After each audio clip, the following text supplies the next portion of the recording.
Women don't fall in love like men do. Falling in love for a man can feel like instant noodles. Quick, easy, just add water. He sees her, he feels the spark, and within minutes, his heart is already sold. For women, it's more like slow-cooked stew. It simmers, it needs time, ingredients, attention, love. For her, is not a moment, it's a process. This is where most men go wrong. They expect a woman to fall for them based on attraction or charm alone. They think showing up with confidence, paying for dinner, and saying all the right things is enough to unlock her heart. But her heart doesn't work like a vending machine. You don't press a button and get affection. You don't show up once and get loyalty. She doesn't feel it all at once. She builds it. Her love grows through a series of subtle signals. Small moments, gentle impressions, little tests she doesn't even realize she's giving. And while you think you're either winning or losing, she's not even playing the same game. She's observing, measuring, feeling. And every step she takes toward love is quiet, gradual, almost invisible. Until one day, she wakes up and realizes she can't stop thinking about you. So here's the real question. If her love doesn't ignite like a flame but rises like the tide, what really causes that tide to rise? What turns her indifference into curiosity, her curiosity into attraction, and her attraction into emotional investment? The truth is, most men never find out. But once you understand what she truly responds to, you'll stop chasing her attention and start holding her heart. Every time she says yes, she takes a step closer. A woman's heart doesn't leap, it leans. And one of the first ways it leans is through what psychologists call compliance investment. It sounds clinical, but it's actually very human. Every time she says yes to something you ask her, even something small, she's unknowingly taking a step closer to you. It starts with the simplest things. You ask her to pass you a napkin. She does. You ask for a small favor. She agrees. You invite her to come along to a local event. She joins. None of these actions scream romance. But every act of compliance is a drop of emotional momentum. The more she says yes, the more she begins to see herself as someone who's willing to move in your direction. This isn't manipulation, this is human psychology in motion. When we act on behalf of someone abroad, our mind looks for a reason to justify that action. If she helps you once, maybe it's politeness. If she helps you twice, maybe it's convenience. But if she keeps saying yes again and again, her brain begins to tell a new story. Maybe she likes you. Maybe she enjoys doing things for you. Maybe being around you just feels right. The magic here is subtle. You're not asking her to prove her feelings. You're simply giving her space to participate. Think of it like a slow dance. She doesn't jump into your arms. She mirrors your rhythm, one step, then another. And as she follows your lead, something begins to build. A sense of connection, a comfort with closeness, a story where she's no longer just helping you. She's engaging with you. This is why asking for small things matters. It's not about the request. It's about creating movement, momentum, direction.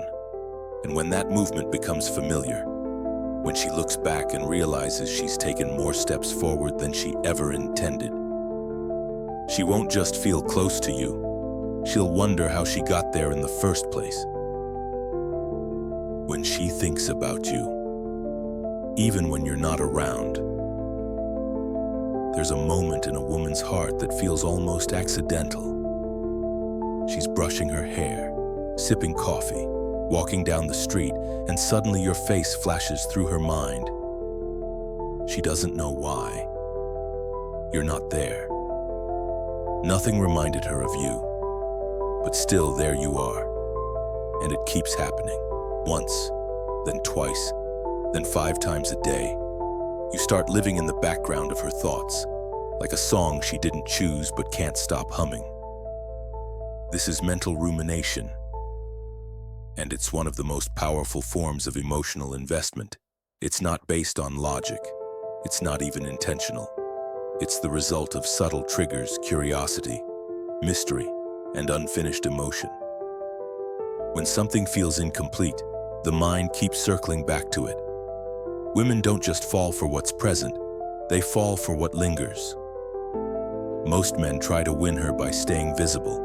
Constant messages, daily check-ins, trying to be in her world 24/7, but obsession doesn't come from presence.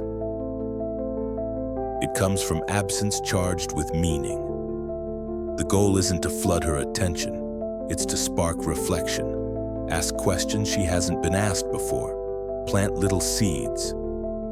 What's the one dream you've never told anyone? What scares you more, being alone or being misunderstood? These aren't just words. They're openings, entry points into her mind that echo long after the conversation ends. Even a small challenge can create emotional gravity. Suggest a strange movie she wouldn't normally watch. Tell her to try a food that makes her curious. Give her something to react to when you're not there. The key is not to impress her, but to leave something unfinished between you. The twist is this: you don't need to be around her all the time. You need to be just mysterious enough that her mind fills in the blanks. That's when she starts to talk about you to her friends without realizing it. That's when she finds herself smiling at nothing. That's when she scrolls through your messages not because you texted, but because she misses the way you made her feel. You don't win her by showing up nonstop. You win her by being the one thought she can't quite shake, even when she thinks she's moved on. Time is the secret glue of love. Love doesn't blossom in moments. It grows across seasons. Think of it like planting a tree. You don't throw a seed into the ground and expect fruit the next morning.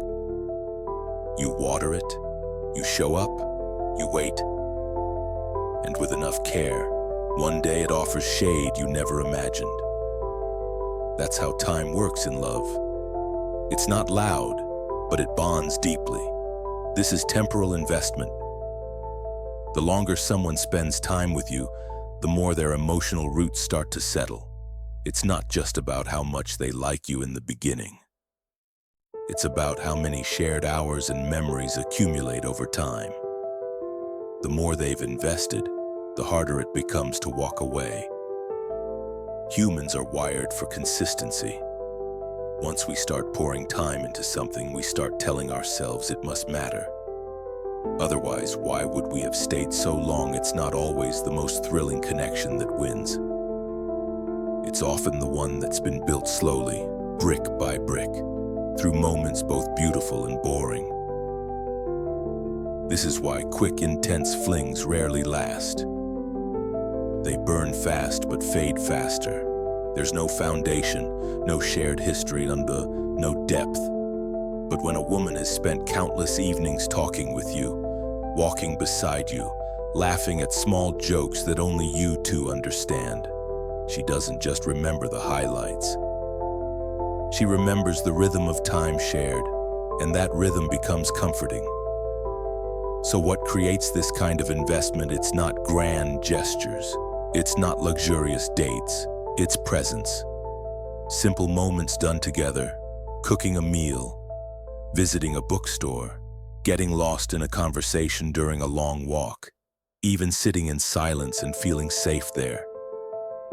These are the things she remembers, not because they're flashy, but because they're real. Time is what turns a connection into a story. It's what makes you part of her routine, her week, her life. And once you're woven into the fabric of her days, you become harder to remove. She doesn't want to start over. She doesn't want to let go of what took time to build. Love that is rushed rarely lasts. But love that is nurtured moment by moment, hour by hour, becomes something solid, something rooted, something real. And once it's rooted, it doesn't fall over easily. She doesn't love you. She loves herself when she's with you. Here's a truth that most men never see coming. A woman doesn't fall in love with you because of who you are. She falls in love with how she feels when she's around you. Love at its core is not a reaction to another person. It's a reflection of ourselves in their presence. And for women, that reflection is everything. You are not the center of her emotional universe. Her feelings are. She doesn't sit around analyzing your resume or your achievements. She tunes into one thing above all else: what version of herself comes alive when she's near you. Does she feel seen? Does she feel safe? Does she feel radiant, playful, understood? If so, that version of herself becomes addictive, and she will come back to it again and again. Think of yourself as a mirror, a quiet, steady surface where she catches glimpses of her favorite self. If she feels dull, insecure, or anxious around you, no amount of effort will hold her. But if she feels more alive, more feminine, more at ease, you become the access point to a feeling she doesn't want to lose. Most men make the mistake of trying to impress. They perform, they show off, they list their accomplishments like a resume on fire. But she's not measuring you. She's measuring how she feels when she's with you, and that feeling is what sticks. So the real power is not in proving your worth, it's in unlocking hers. Trigger her sense of adventure, feed her curiosity, make her laugh without trying. Notice something no one else does. Give her space to be fully herself, without judgment or control. That's when she begins to associate you with freedom, with expansion, with emotional aliveness. She doesn't love you in isolation. She loves the emotional world you invite her into, and when that world feels better than anything she's ever known, she stops looking for more, because the truth is, it's not about whether she likes you. It's about whether she likes herself when she's with you. If you become the place where her favorite self lives, you'll become the person she can't walk away from. Love cannot be forced, but it can be led. Real love doesn't answer to force. You can't argue your way into her heart. You can't persuade her to feel something she doesn't. But love, true, lasting love, can be led. Not with pressure, not with proof, but with presence and intention. Throughout this journey, we've uncovered 3 invisible threads that pull a woman closer, even when she doesn't realize it. First, compliance. The quiet power of her saying yes to you again and again until her actions begin to shape her feelings. Second, rumination. When her mind drifts to you in quiet moments, and you become the question she doesn't want answered. Third, time. The irreplaceable bond that forms through shared hours, through being there long enough for comfort to take root. Together, these are not tricks. They are investments. They are the soil, the water, and the sunlight that allows something real to grow. Not overnight, not all at once, but steadily, organically, in her own way and at her own pace. And that's the deepest truth of all. Love is not something you capture. It's something you cultivate. It doesn't respond to control, but to curiosity. Not to certainty, but to emotional safety. You don't drag someone into love. You walk beside them and make the path feel right. So what does this mean for you? It means each day, you plant small seeds. You ask something thoughtful. You share something real. You invite her into experiences, into laughter, into quiet moments that don't scream for attention. These seeds may not bloom immediately, but they are remembered, felt, carried. Because the most powerful love is not loud, it's not dramatic, it's not desperate, it's calm, it's grounded, and it builds beneath the surface until one day, she realizes she's already fallen. Not because you forced her to, but because being with you just made sense. So ask yourself this: if love grows slowly, silently, moment by moment, what are you planting today? And when she finally looks back, will she find a path worth following?